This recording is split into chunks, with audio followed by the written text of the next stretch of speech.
Okay, ladies and gents, the final presentation of the morning session. We're just 2 or 3 minutes ahead of schedule, but that's fine. It's Martin Grottenthaler. Hi, everybody. So, what will I talk about today? The power of coercion techniques in Windows environment. So maybe you don't know what any of this means, but I hope I will explain it a little bit. So yeah, thank you for coming, so that you didn't already go for lunch. But yeah, I hope it will be fun. So what will I talk about today is nothing really new, actually. I will not present some groundbreaking research, but it is something that is actually known for quite some time. And I'm a consultant, I'm a penetration tester, I go to companies and I exploit those things, I take over the whole domain sometimes. So it's something very powerful and something that, depending on whether you're on the defender side, on the attacker side, you should know about. Because the fixes are not so hard, and yeah, it's something you should implement. This is me, I'm Martin. I have a difficult to pronounce last name, so just call me Martin. And I work at a small company in Vienna called SBA Research, where I do penetration testing, red teaming, some trainings on Windows, on Windows basically. So as you can see, SBA Research, I don't do research, we do a lot of research. So if you are in the research sector, you might have heard of us. We also do consulting, small team there. The agenda for today is, first of all, what the heck is coercion? Basically, maybe you know, then it's maybe not so interesting for you. Then I will show you how you can use those coercion techniques to hack, basically. And in the end, of course, what can we do about it to protect ourselves? So first thing, what the heck is coercion? This is, by the way, not a typo. This is me trying to be funny. So let's check that out.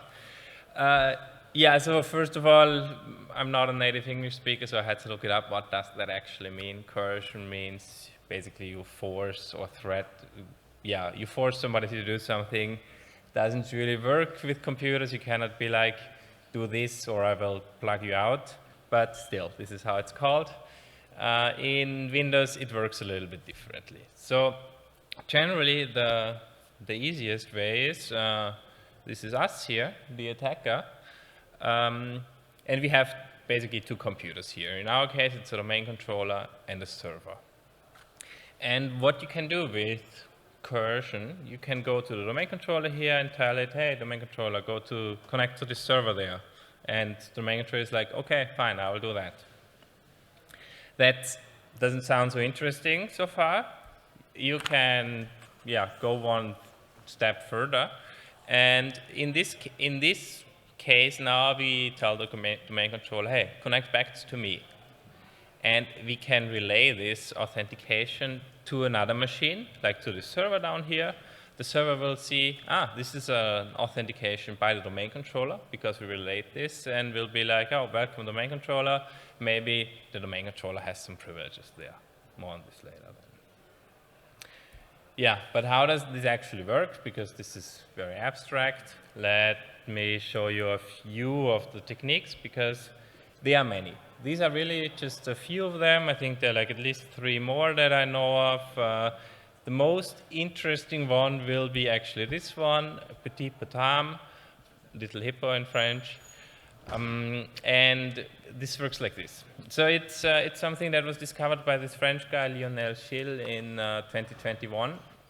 And you might have heard of it back then. I will tell you later why you might have heard of it.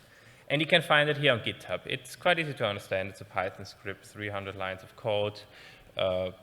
Look into it if you're interested in this. So basically, it works like this.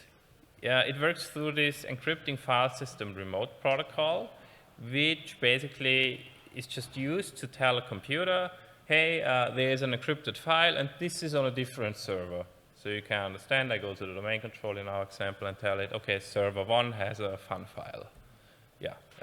Here again in our example, one of the methods is, for example, called EFS RPC open file raw, and you tell the domain controller, okay, this is on a different server. So it will connect there. let me show you actually, because it's no fun if we don't hack at here on stage, and hopefully everything works. So I set up a lab. I have a domain controller and a server and a Windows 11 client. All of them are quite up to date, like the newest version of the server, Windows 11 of course, and what we will use is a Kali Linux to attack. So this is a kind of the minimum network that you can think of. Okay, so let's start. So here we have the Kali machine, and the first thing that I want to show you is that we can tell a computer, we can coerce a computer to connect back to us. To demonstrate this, we will just use here on the right, like I have two terminals here.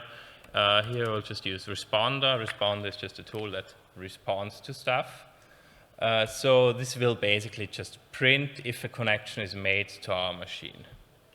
And here I have PetitPotam, this tool that I was just talking about, the Python script. We supply it with a username with any username in the AD. More on this later, why we need this. And we will tell this machine, we will now tell a machine to connect back to our IP. Our IP is down here, so it's 192.1, and we will tell the domain controller to connect to, back to us. This works.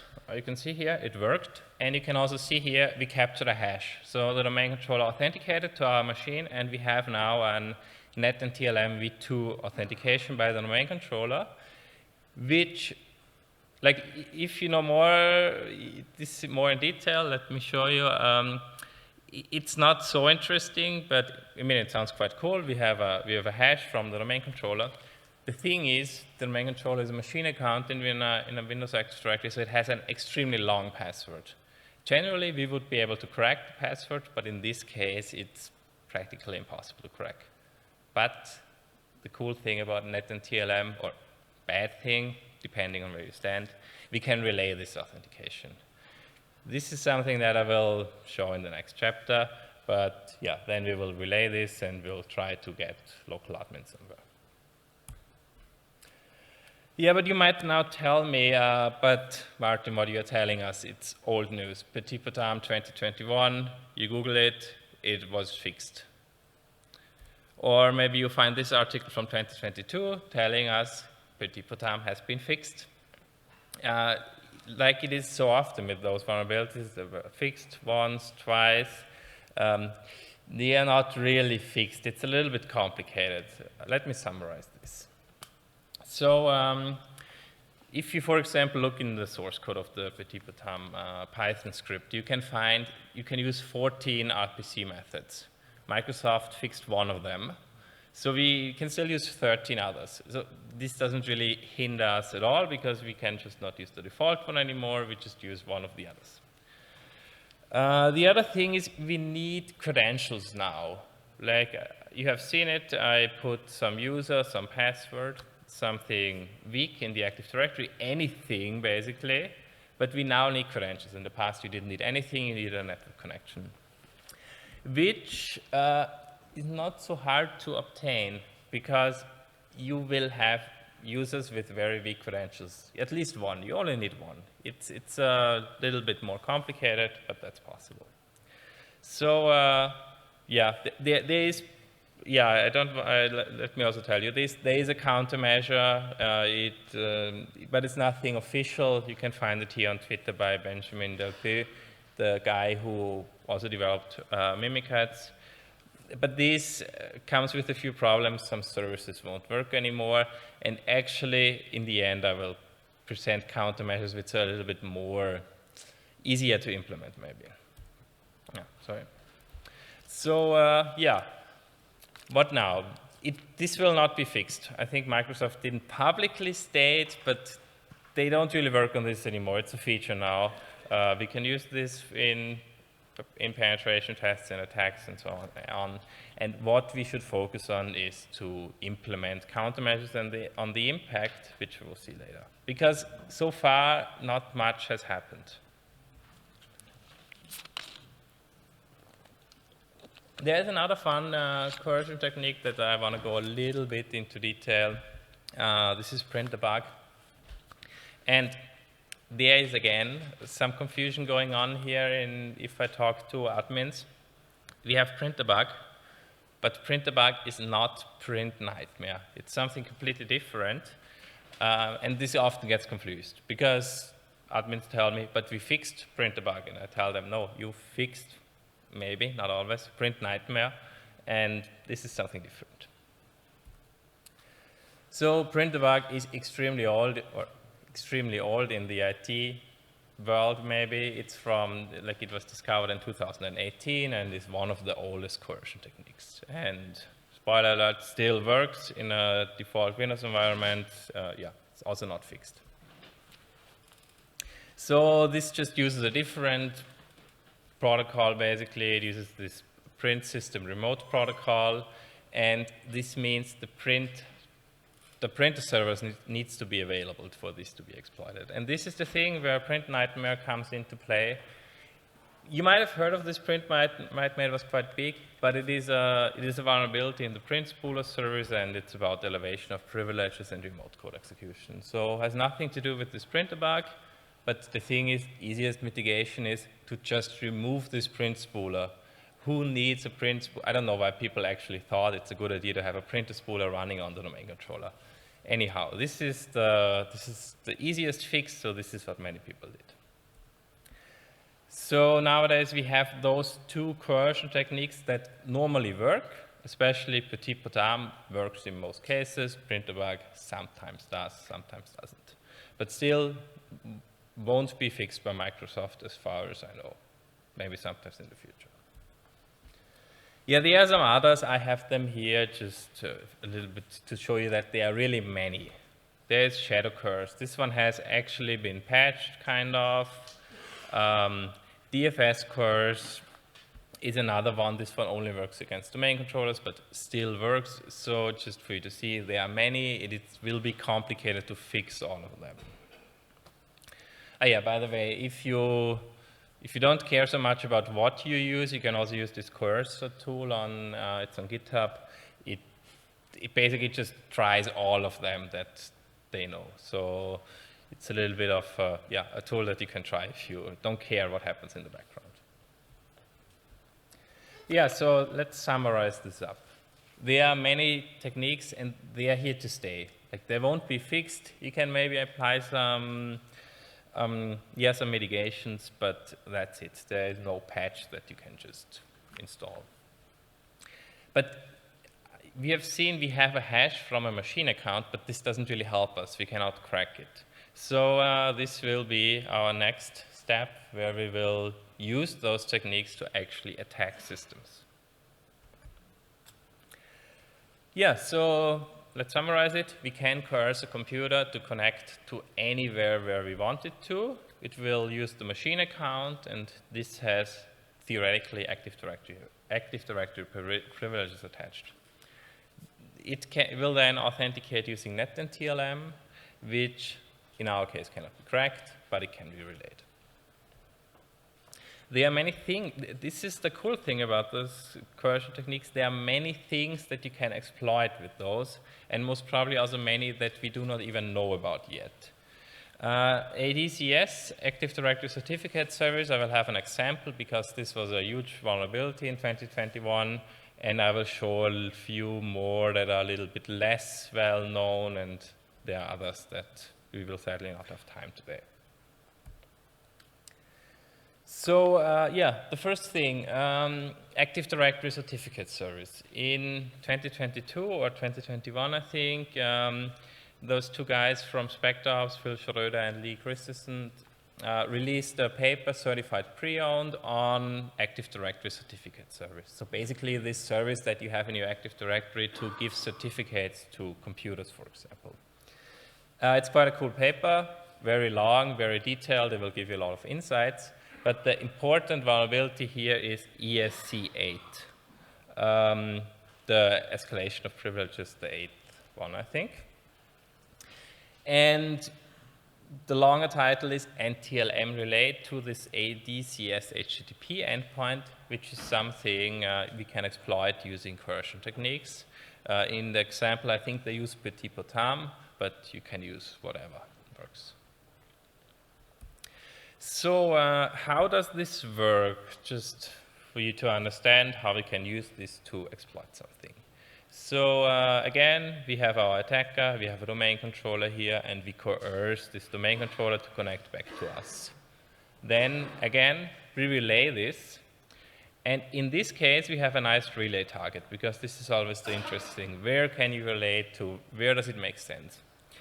In this case, there's the ADCS web service, which is an optional feature of this Active Directory certificate service. In this case, it's installed. And this basically allows relaying to it. And what this does, this is the nice thing. We relay this domain controller there, so the ADCS web service like, cool, it's the domain controller. Here is a certificate for the domain controller. So now we have this certificate for the domain controller. And what can we do with this? This can be used now to go to Kerberos and be like, okay, here is my domain controller certificate. Please give me a Kerberos ticket. And with a Kerberos ticket for the domain controller, we can now go back to the domain controller and be like, hey, it's me, the domain controller. I would like to get everything, basically. I would like to authenticate. So this was a very nice, very powerful attack, let's say it like that, and how somebody could take over a whole domain in 10 minutes, maybe. So, but yeah, it's fixed. Or it's not fixed, actually. Microsoft published some mitigation recommendations that you hopefully implemented. But the important thing here is, often it is called PetitPotam, and people say, okay, we implemented those mitigations for ESC8, but PetitPotam is something else.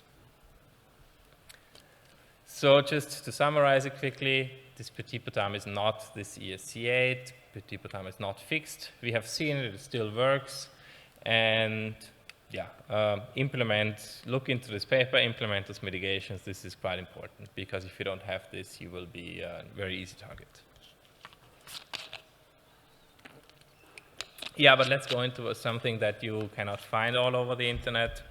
At least, as far as I know, it's not in all the news. So one cool thing is machine accounts that are local admin to other machines. In this case, we have two servers, server 1 and server 2. And server 1 is admin to this server 2. And we, as an attacker who doesn't have any privileges in the Active Directory, can now coerce this server 1 to us, and we can relay this authentication to the server 2. Server 2 will then be like, okay, it's you, server 1. You are local admin here. Let me also grant you local admin privileges. So basically, we as the attacker took this server 2 over, have local admin privileges there now, which is quite nice. Yeah, you might now ask me, isn't this an extremely stupid?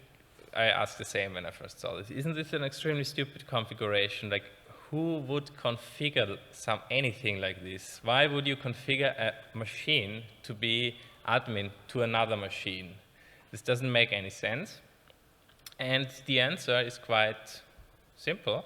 You go to the Microsoft documentation for Microsoft Configuration Manager, and there it says, Configuration Manager requires some accounts to have elevated permissions for ongoing operations. The computer account of the primary site server and central administration site server requires local admin rights on all site system servers. So if you use SCCM, and 80% of the companies, 90% of the companies, in my experience, use SCCM, you might be vulnerable to this. And if an attacker can take over your software deployment server, this is quite bad. You can find this misconfiguration with Bloodhound, for example. I'm not very good at writing Cypher scripts, but those two those are the two I normally use. Basically find a computer that is either member of a group and then local admin to another computer, or find a computer that is directly admin to another computer. In our lab, I implemented this misconfiguration. Basically, the domain controller is wrongly member of the tier 1 admins that are admin to this server. And this is also what I will show you now. This we can close. So we know the domain controller is admin to the server. And what we will now basically do is we will exploit this misconfiguration. It's actually quite simple. You can use NTLM relay. Let me type it out. We will say the target should be the server. So basically, if something connects to us, we will relay the authentication to the server, and we say SMB2 support, because SMB1 this doesn't work anymore nowadays. So this will just run here on the right. And here on the left, we will execute exactly the same command as before again. We will just tell the domain controller, hey, domain controller, connect to us. And then this one here, this command here will relay this authentication to the server. Let's do that. And what NTLM relay X does by default, it prints the hashes. So here we can see we are now local. We have, basically we dumped the hashes on the target machine. Let's actually also try it so that you don't just have to believe me.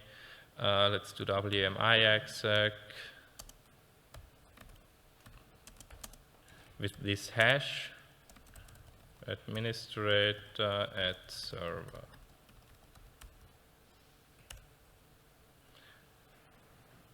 So if we do host name, we can see we are on the server and we are administrator.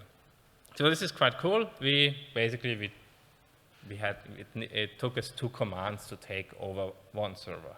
So we are local admin there now, and let's see where we can go from here. So just some screenshots. We are local admin, and in the real world, often, especially if it's an SCCM server, so for software deployment, we can do a lot. Like this is quite an important server, as you can imagine. There might be hashes, there might be a domain admin logged in. In our case, there's really nothing. So let's try to go a different path.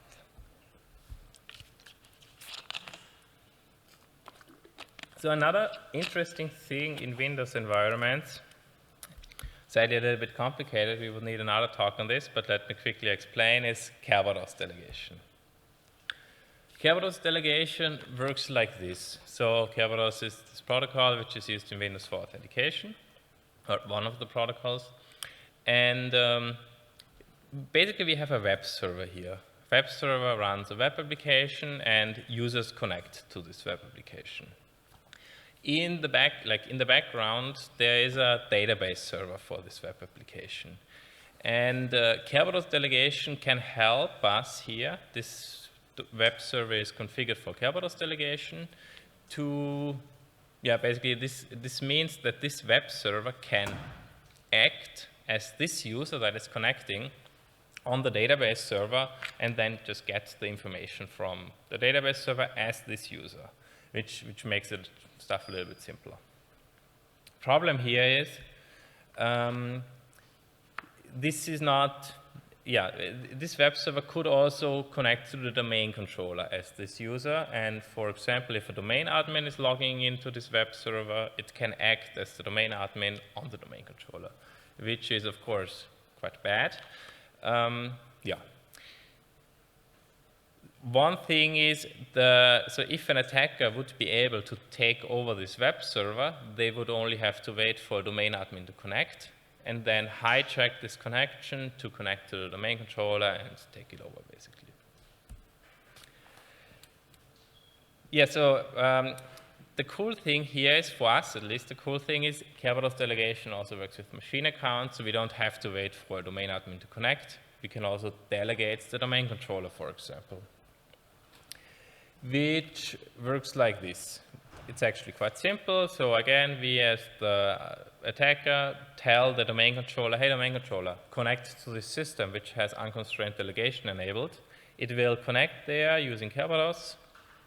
And this means that on this server will be a forwardable Kerberos ticket. And because we are already admin to this server, we can now steal this ticket and try to log on back to the domain controller or another domain controller to steal some hashes, which is hopefully not too complicated, but maybe I will just show it.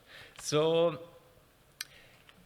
in our case, the server allows unconstrained delegation. We are already admin there, so we can try to exploit this.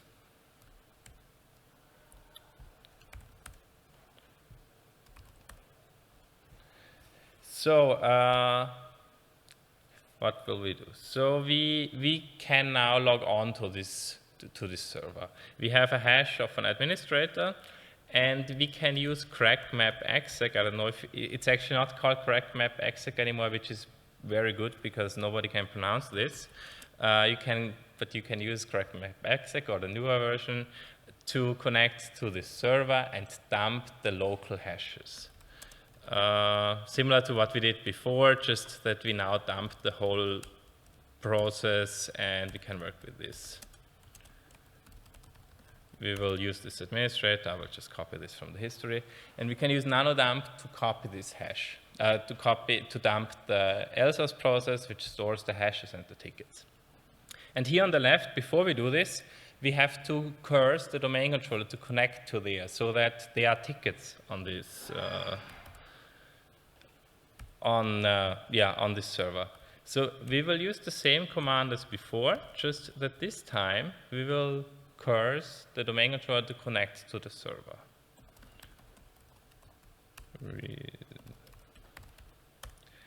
And I like to do this a few times. It was probably I mistyped something. Yeah. And I will just do this a few times to be sure that on this server is some information. On the right here, it's basically connecting to the server, dumping this process, and writing it to temp. This is something we can now parse. We can use Mimikat. In our case, I will use PyPyCats. Why is that? Because we use Linux. And also, it's quite cool. I recently learned that PyPyCats is developed by a Hungarian, so even better. So what we will do, we don't care about the hashes. I said this before, we will just write everything to def null. But we will use -k to dump the Kerberos tickets. This is that. So if we do now ls Kerberos, actually let's remove everything in case. We will see there are some tickets, and the interesting one will be this one here, because this is the ticket from the domain controller. And we can use now this ticket to authenticate to the domain controller. There's just one thing. Those tickets are in Kirby format, and we will need a Ccache format. So basically, we will use ticket converter. It's just a conversion step. No.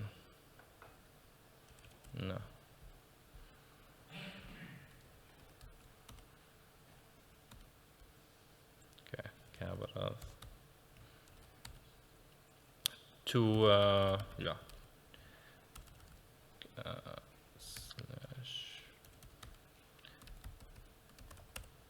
To convert this, let's do klist. I already pre-configured Kerberos a little bit. Yes, you can see we have a ticket for the domain controller. It should be valid until today in the evening. So that's quite nice. We can now use this to authenticate to the domain controller, and we will just do wmi_exec.py. We will not use hashes. We will use Kerberos, and we will authenticate as the domain controller on the domain controller. Sorry, this was wrong.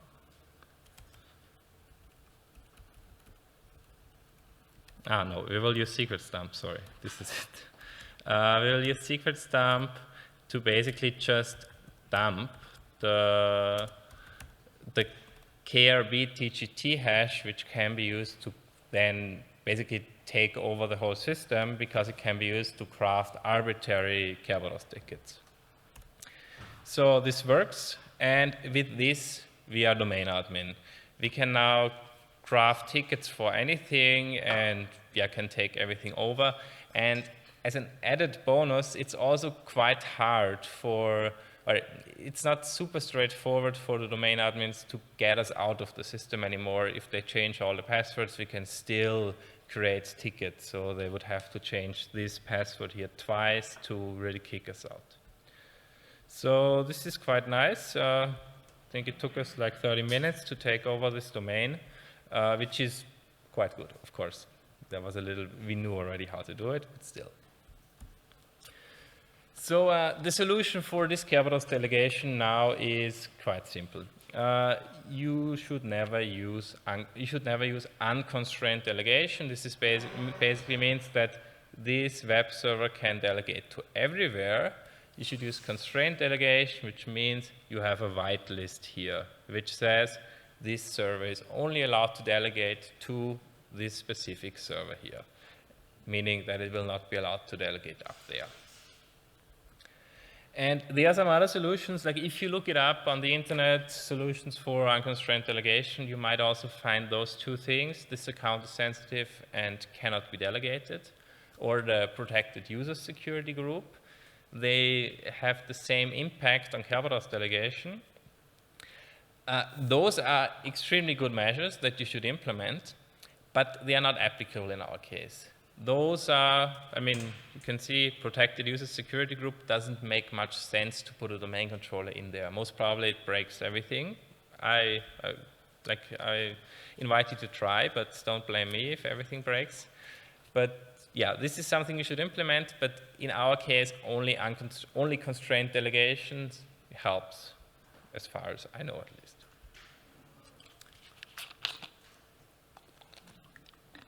Yeah, so third thing now, to sum it up. What should we do about this? And it's actually not so hard, just not implemented by default. Let's see where should we start. We have this problem that we have these coercion techniques that exploit a misconfiguration. The question is now, should we fix the coercion technique? Most probably this should not be our starting point. There are so many. We cannot really fix them anyways. I showed you there are some workarounds, but basically Microsoft has to fix them, not us. So the thing where we start should be the misconfiguration. You will see those are nothing new. I said in the beginning, those are nothing new. You will most probably have them in your backlog, and you are like, I need to implement them, but it's complicated. So just to give you more, to push you a little bit further in the direction of fixing them, this is where we should start. And I will show you what the most common misconfigurations are that you can fix. The most important is SMB signing.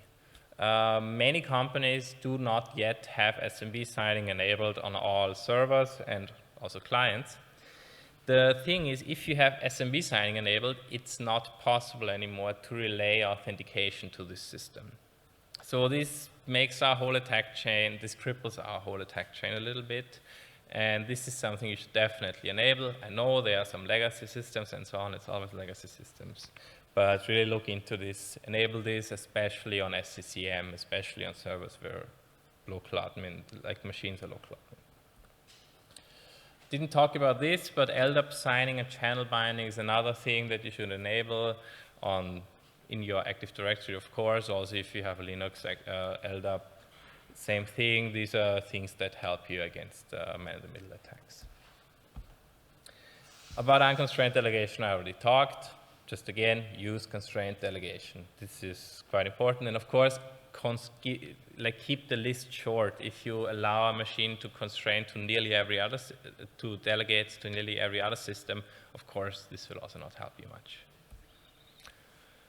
Auditing local admin privileges is also, of course, another step. This is more of an audit thing. Look into those. Like, nobody should have local admin if they don't need it. So audit this. You can use Bloodhound.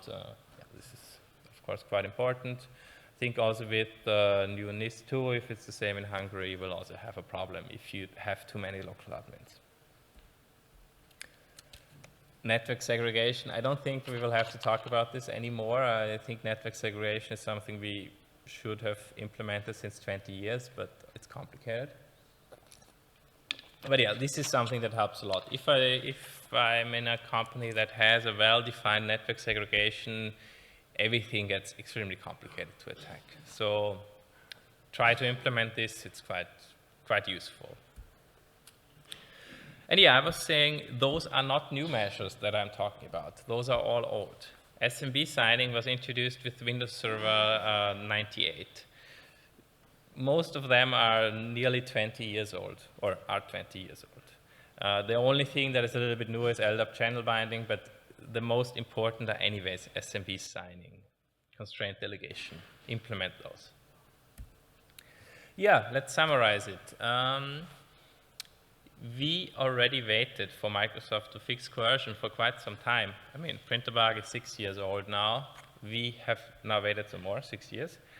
And hopefully now we are all at this stage where we understand whether we are vulnerable, and hopefully we can just implement those simple countermeasures to fix this, yeah, quite problematic problem. With this, thank you, and we can go. You earned your lunch, basically. If you have any questions, please go ahead.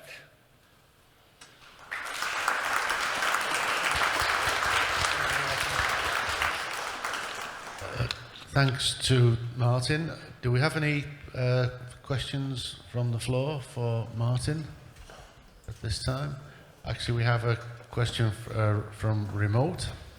So the first online question is, how likely Microsoft requests mitigation actions rather than fixing the issue, and how fast they respond to these kind of issues? I don't really know how fast Microsoft will respond to those. I think the thing is, they kind of said, okay, this coerced authentication is not really a problem. It's only a problem if you have another misconfiguration. This is most probably why they were like, it's extremely complicated to fix, I guess, for them. And yeah, I don't really know. I think it will not happen anytime soon that they fix this. I mean, we have NTLM since how many years? And they will not fix it, I think. Okay, the second question is, what tools does the real domain admin have to catch such a breach while it is happening? Or is these attacks are silent to the admin? Yeah, what tools? I know that Windows Defender, if you have the best version of it, P5 as it's called, right? I think there are some detections, but I actually cannot say how well they work, because as far as I know, they do not work so well, because then you are on the network layer, and Windows Defender is way better at catching you if you, I don't know, execute some malware, have something on a client, on a server. And on the network layer, generally, I think it's just better to fix the vulnerabilities first, I think. Detection is not so easy. No more questions. Okay, thank you. Okay, so thank you for that. Anything else from the floor? Okay, if not, Martin, thank you. Enjoy your lunch. And we'll resume this afternoon at 2 p.m. Thank you. Thank you.